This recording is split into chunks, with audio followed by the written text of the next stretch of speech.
This is John Wayne Mercure, the Sonneteer from Chandler, Arizona. Beautiful Chandler, Arizona. I mean, they got an ice box or a freezer all over almost all the United States. And today it's 70 here in Chandler, Arizona. I haven't seen snow in 23 years. Hey, I love to ski. I love to ice fish, but man, after a while, you skid into people and 15 car pile up. And I want to share this with you because when I was in the snow and all that stuff, I had to do it. I didn't have a choice. And you don't either when you live there. It's hard because of the freezing pipes and the icy roads and I don't know. Is it worth it or not? Well, God bless you anyway, even if you live in those places where it's so cold. Well, I always remembered this when I was in a snowstorm. My dad would tell me and my father-in-law would tell me, if you're going to do something, okay, do it right or don't do it. And I thought, that's pretty cool, man. I have to remember that. Well, it eats on me like an acid. And that's what this sonnet is. Do it right or don't do it. Well, if you begin a project and if you start anything, you kind of want to finish it. Why? Because if you're not going to do it right, why did you start it in the first place? And that applies to doing anything. And this acid torments me. It was taught to me. It was taught to me by my mentor kings. My wonderful father, John, my dad. Man, he was a great dad. And my father-in-law, he was my second father, Captain James Leo Widger. What a guy. I revered the wisdom I learned from these two genuine heroes. My heroes. And I've had many teachers. I've had priests, coaches, professors who mentored me, who helped me. And I'm grateful. I've honored a lot of them in my sonnets. Why? Because they deserve it.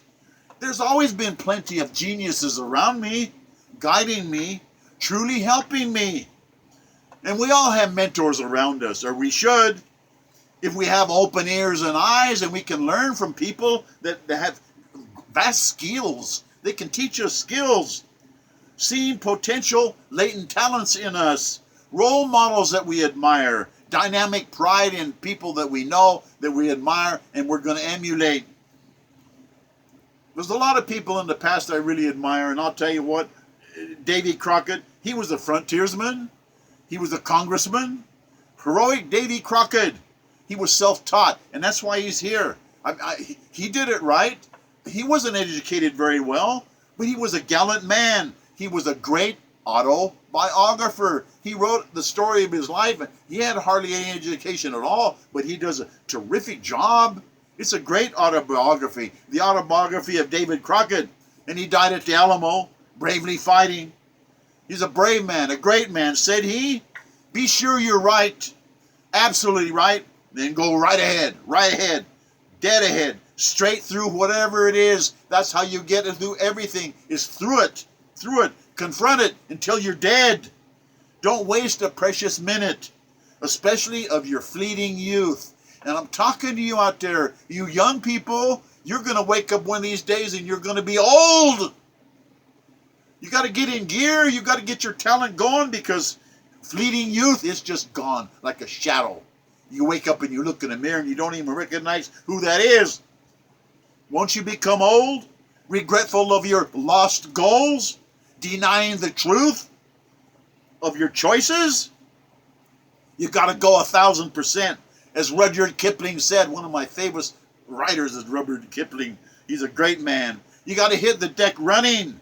So each vital minute is filled with achievement until you're done. You got to do that every day. You got to hit the deck running and fill each unforgiving minute with 60 seconds worth of quality, positive distance. Run. That's what life is. Use your talent to get somewhere. Finish what you start. Do it right or don't do it at all. Punish yourself with guilt for a wasted life that you wasted it in. It's so very pitiful. Now you've got nothing. The Bronx Tale, I mentioned it before. I'll mention it 1,000 times. The greatest tragedy in life is wasted talent. Tales of woe, unused talents, lost potential, lives misspent. You got to listen to books. They're talking to you. They'll tell you, they'll teach you. Look on the internet. Their minds encapsulated within there, just waiting knowledge for you. All the knowledge you want in the world for your talent or whatever is either in a book or on the internet. It's there. It's on a memory stick. It's on a. You can do this. You have to do this because that's what God wants for you, to develop your talent. And you can call God Allah, or you can call him Buddha. You can call him whatever you want. He's still one God for all of us. And I'm telling you, this idea about Lincoln and Jefferson and Shakespeare, and as smart as they were, they had wisdom's potent edge because they studied all the time. Ayn Rand, Atlas Shrugged, what a great book. The Incomparable Bible, just to study that. It's ancient knowledge, ancient lore, divine wisdom, right at your fingertips, waiting to be explored. The Titan essayist, and he's one of my favorite writers, Ralph Waldo Emerson, he wrote Self-Reliance. You got to get a copy of that and read it. It's only 10 pages long. Essay, Self-Reliance. He wrote another essay called Compensation. That's terrific. It's only 10 pages long. Ralph Waldo Emerson, he was a pastor, a man of transcendental inclusion, including everybody. All humanity was his congregation. He had an essay called The Oversoul. That's one of the best essays I've ever read. It's 10 pages long, and it's about God. The Oversoul is terrific, about the magnificence of our heavenly Creator. It is really good. And the classic essay that I think is the best, and I'm sharing it with you, get a copy of Ralph Waldo Emerson's The Poet. It'll tell you how to write. Writing tips galore in there, and it's only like 10 pages long. And then there's another writer, The Incomparable Mind of Augustine Mandino. He died here in Scottsdale. What a great man. He's got 30 genius scrolls that are fabulous. The incredible work of technology and his ideas is saying these scrolls are for everybody. It's all capitalism's idols. He's telling us this is how you win. This is how you compete. His 30 scrolls for success, they're terrific.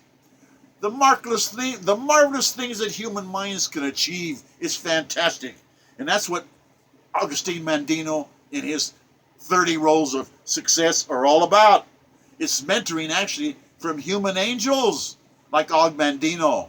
And this sonnet right here, hey, if you'll just learn to do it and do it right, if you can do it right, you'll get through whatever school you want for your talent.